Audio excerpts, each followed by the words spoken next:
Wisconsin family opens mysterious hatch in yard, finds hidden marvel.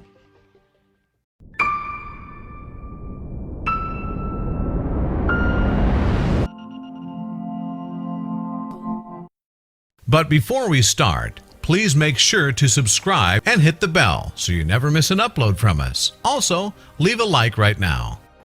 The Hollar-Zwick family had been living in their quiet Neenah, Wisconsin neighborhood for almost a decade. They knew that there was something in their backyard that resembled a hatch, but they were very unsuspecting of just what had been laying inside it in wait for all those years. The mother of the family, Carol, had been too busy with her time raising her family and going about her daily routine to ever explore the nooks and crannies of her backyard. Throughout the years, the ominous rusty hatch remained unopened in their backyard. The old adage, out of sight, out of mind, would only last so long until the fated day that the family's curiosity would get the better of them. Back in 1999, the Hollar-Zwicks would become famous for their eventual amazing find. They were just an average family living in a small town in New Jersey. A job offer that just couldn't be refused was the catalyst in life that ended up leading them to Wisconsin. So they packed their bags and headed to Middle America, where the cost of living is cheap and the cheese is as fresh as can be. Their new path would lead them to also look for a new home, and the place they would find would turn out to be no ordinary one. What the Hollar-Zwick family would eventually learn is that it must have been fate for them to move to the sleepy Wisconsin town of Neenah in order to discover something that would change everything.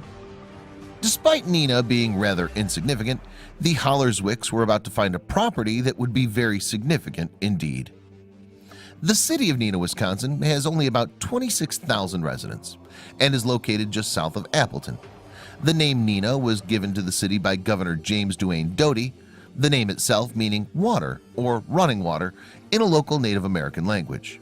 They didn't initially know how the meaning of their town name would later come into play in what they'd discover in their backyard. The Hollar-Zwick family finally found the perfect house for themselves and their children to grow up in.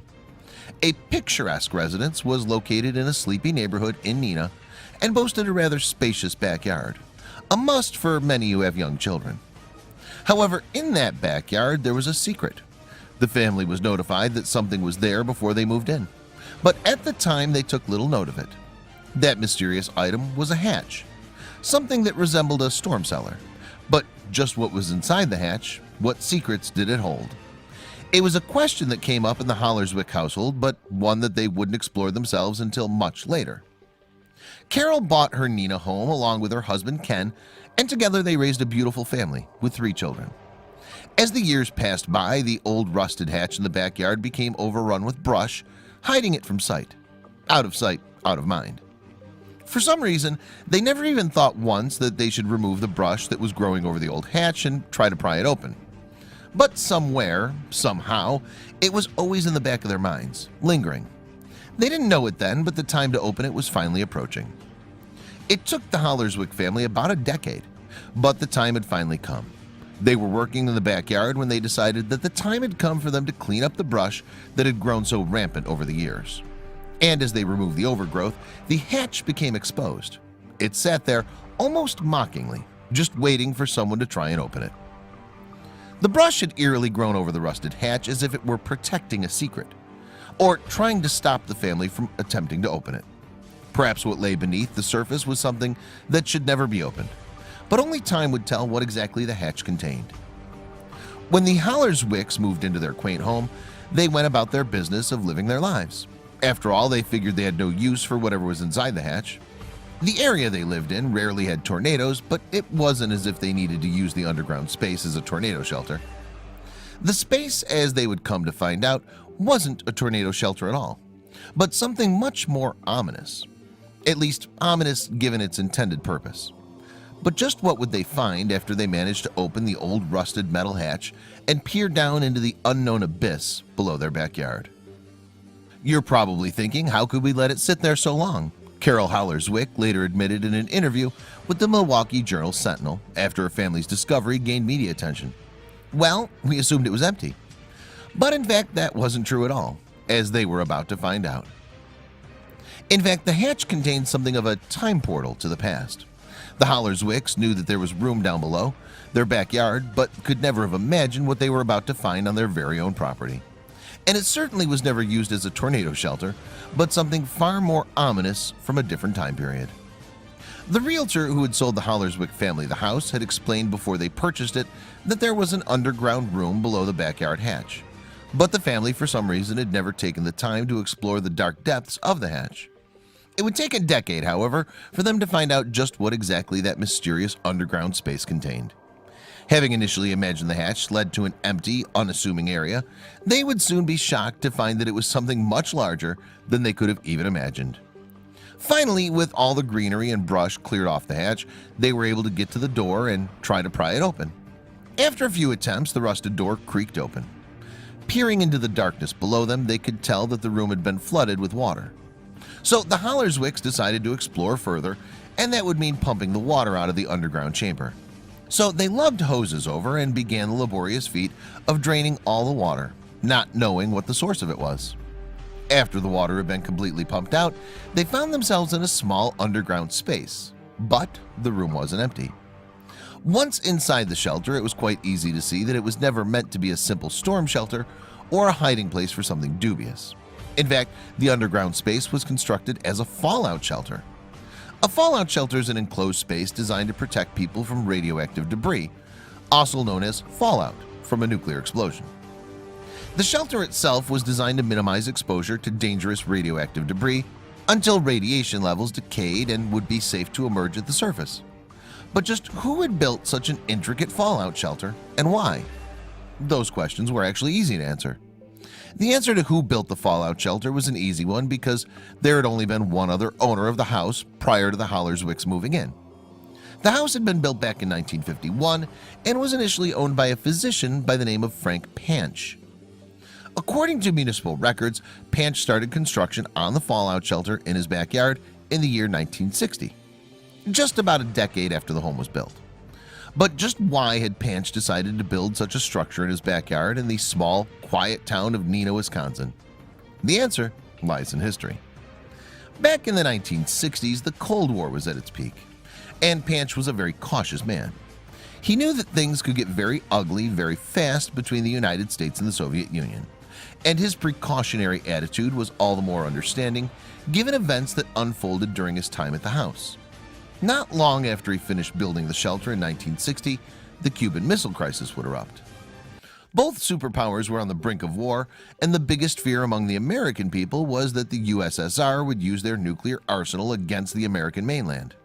This led the government to inform citizens to prepare for a possible attack, which they believed was imminent. So Panch decided to follow suit early and get in on the fallout shelter craze. But just why would he need a fallout shelter in the far-off town of Neenah, Wisconsin? Well, it wasn't Neenah itself that made Panch build the shelter, but the city's proximity to other geographic locations. As Neenah wasn't a likely target for the Soviet Union arsenal, it was, however, the fallout zone for other nearby targets. According to one expert from the University of Wisconsin-Oshkosh, other larger cities such as Chicago and Minneapolis could have very well been on the USSR's target list, leaving Neenah directly in fallout territory. And being a guy who was always on top of things, Panch even completed construction on his fallout shelter years before President Kennedy gave his address to the public, encouraging people to prepare for the worst-case scenario in 1961. Still, the shelter that he built was no ordinary fallout shelter. It was quite extraordinary. Panch constructed his fallout shelter based on instructions from a government pamphlet printed in 1959 called The Family Fallout Shelter. That title might sound amusing to us these days, but back then the threat of a nuclear attack was very real indeed. As per the instruction pamphlet, the fallout shelter included a relatively intricate infrastructure, including a telephone line, electricity, and a ventilation system to make sure that fresh air would be able to circulate throughout. The main chamber of the shelter was built at right angles because, according to the pamphlet, that would help combat radiation, as it's known to travel in a straight line. But that wasn't all. On top of having a perfectly designed fallout shelter, Panch also made sure to stock the shelter with everything that he deemed important in case of an emergency. However, seeing as the entire shelter had been flooded and had just recently drained, the Hollar-Zwicks doubted that there would be anything still salvageable. To their surprise, everything a person could dream of needing in such a situation was still inside the shelter. There, having inconspicuously lay underground for decades, were the likes of bunk beds, a lantern, and a folding toilet. On top of all that, there was even enough food and supplies to last for weeks. Still, there were other items that remained unopened that Ken and Carol couldn't leave unexplored. Had the room not been damaged by the water, the shelter would have still been in pristine condition and ready to use. However, the fact that the water was able to leak inside of the fallout shelter may be an indicator that the shelter wasn't properly sealed and would not have protected against radioactive debris, like it was designed to do. Despite the water damage to most of the items, a slew of unopened, airtight boxes had survived, and Ken and Carol were able to extract them. Ken and Carol were astonished when they opened the boxes to find that a full 50 years after Panch had stocked the fallout shelter, their incredible contents were still there, and for the most part in good condition. The couple took the mysterious boxes to the surface, where they opened them to find survival kits. Opening these survival kits was like stepping into a time portal back to a grocery store in the 1960s. Inside there were old-fashioned boxes of Kellogg's cornflakes, tins of Flavor Kiss saltines, and packets of chocolate chip cookies. But there was one box that they were hesitant to open. The box in question looked like an old ammunition box. With Carol and Ken unsure of what the mystery box contained, they decided that they'd better take precaution and call the Bureau of Alcohol and Tobacco, Firearms and Explosives. A team arrived to inspect the unusual box, but no one had expected what they'd found inside. Despite the initial trepidation, the box turned out to be full of Hawaiian punch. They could sigh a breath of relief that the contents of the box didn't pose a risk, unless you count expired items dangerous. Apart from the supply items in the shelter, there were also detention equipment that was designed to be handy in the case of a nuclear attack. A Geiger counter that could be used to measure radiation was found at the premises. The Hollar-Zwicks also found hunting equipment and first aid supplies in the fallout shelter that was by then dry. They were thrilled with their findings, but one question still remained. What were they going to do with all the vintage items they found? They would end up doing something notable with all the supplies they found in the fallout shelter. The Hollar-Zwick family was over the moon with their amazing find. It's interesting that you can open up something and find 1960 inside of it, Carol Hollar-Zwick said in an interview with the Appleton Post-Crescent. She went on to further explain how the fallout shelter was in reality just like a time capsule. Ultimately, the family decided that they didn't want to keep or eat the historic find just to themselves, but rather they wanted to share their findings with the entire community. So they donated all the shelter's contents to the Neenah Historical Society. But their story didn't end there. In May of 2013, all of the Hollar-Zwick fallout shelter findings went on display as part of an exhibit centered around the typical 1960s home in Neenah, Wisconsin. The items from the fallout shelter went on display along with old TV shows, books, and radios playing public service announcements. All the items helped give insight into Neenah during the 1960s, as well as American life in general during that time frame. The family couldn't have found a better place to display all their amazing findings. Thankfully, the Hollar-Zwicks finally got around to opening the hatch in their backyard, but their story didn't just remain a local wonder. The story of the Hollar-Zwick family finding quickly hit the national news. Everyone was in awe over their finding, and many people had comments and questions. The most prominent being, why did the family wait so long to open the hatch? Most people wrote comments stating that if they were the ones moving into that house, the first thing they would have done is open the hatch. In response, the Hollar-Zwick family stated that they had just always thought the shelter was empty. Would you have opened the hatch immediately? Or would you have just forgotten about the old rusted doors in your backyard?